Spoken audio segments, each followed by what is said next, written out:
Hey guys, today I'm going to show you how to schedule Instagram Reels in 2025. So first of all, what you have to do is open your Instagram app on your phone, and in the Instagram you will see the plus icon on the bottom center of your screen.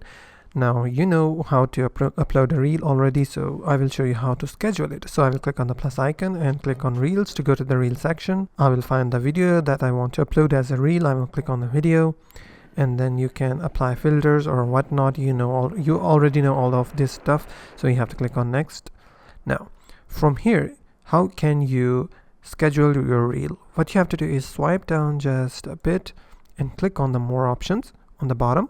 Click on it, and then you'll be able to see an option called schedule this reel. If I turn this toggle on, now it will ask me on what date, at what time that I want to schedule this reel.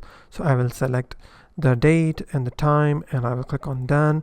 Once I click on done, and if I click on post, then my reel won't be posted immediately. It will wait until the time that I have added on the schedule section, and on this exact time my reel will be posted on Instagram. And that's basically how you can schedule Instagram Reels. If you find this video helpful, please hit the like button and don't forget to subscribe.